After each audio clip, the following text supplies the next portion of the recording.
Yo, maying hapon mga kasubad. So na ako ipakita ninyo ron ha.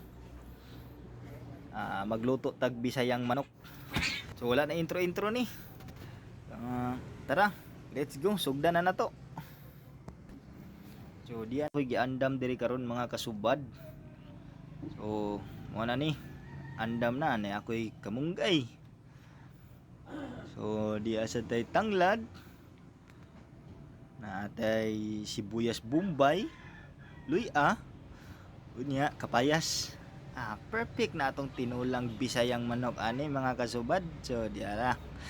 Wala lang ako gipakita ang pagpatay sa manok mga kasubad kay madagpan niya ta, mapriso ta kay nagpatay tag manok. Andam na, init ng tubig. So dili lang to pabukalon mga kasubad ha, para dili mahislot ning panit sa manok inikuha sa balhibo. So ana siya ituslo nimo. Ilang pag pagdugayag tuslo kay mahislot yun na for sure ang balhibo mga kasubad. So ana ra naman siya. Imo siyang tuwad-tuwa ron, bali-balihon nga matuslo tanan iyang lawas sa tubig para humok iyang balhibo. Bunluton. Tangtangon. So ana ra siya mga kasubad, medyo init. Init jud. So diyan na. So undressing na ta sa atong chicken. Itom siya balhibo mga kasubad pero away ang unod. Puti kaayo. So lami kaayo ni ang Bisayang manok. Labi na sa tinula mga kasubad pati ning lamia. So ambot lang kaya po ni og guwang na banig. Syalan ba batanon pa ba ni? Kay kung guwang ni, maabtan jud gabi aning nilata.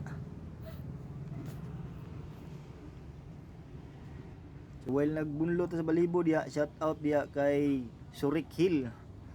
So ibutan ako diyang channel guys. Please subscribe siyang channel. Sure casting na yang topic.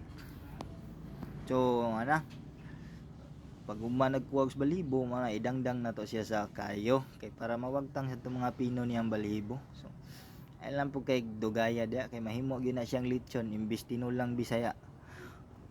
So ana ra na siya mga guys. Simple ra kayo guys. Tira na imo din siyang kuwaag tinae. Waon mo siya diha. So dinalian na gid ni siya mga kasubad kay hapit na siya gabi. Hapon namin namo gi luto. Gudi kuptan nimong kigol, kuptan sa nimo ang kibot. Make sure lang dili na maapil ang tinaig hiwa para di siya manimahong iti diha. Taon magkahugaw gid atong manok kana. Atong sinabaw nasaglag iti. Ana ra na siya mga kasubad. Tara na. Labay ra nato ng tinae karon. Kuhaon na to tong atay. Apil na to na siya sa kuan sa tinola. Dami siya ng atay. Padugang sa dugo ba? Para iwas high blood.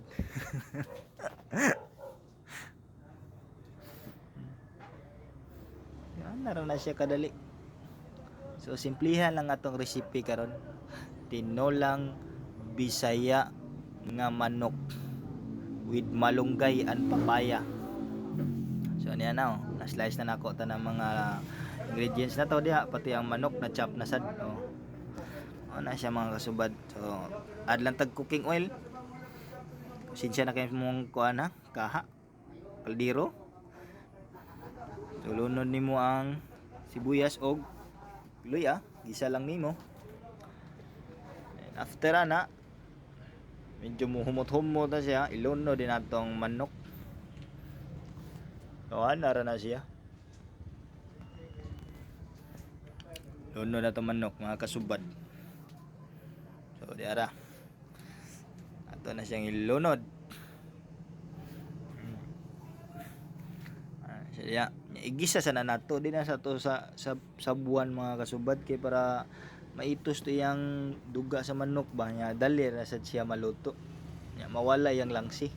So alang kag asin,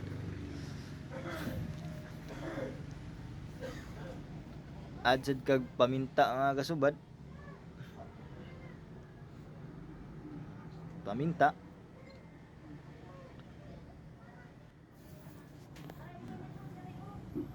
Add sad kag sili mga kasubad. Nya imo siyang isote. Sote what a word sote. Ano na siya? Sote nimo siya nya i-simmer nimo na siya for pila ka minutes hantod murag tan-aw nimo na ning kupos na ni gawas niyang duga. Ana na siya mga kasubad. So nagdinalian yun niya ito pagluto ron ha mga kasubad. Richard. Mao ni. Add na natong kamunggay. Mao na ni ang resulta. So luto na. Dali ra kaayo. Hala, mga una taron taon-taon mga kasubad. Salamat sa inyong pagtan-aw ha.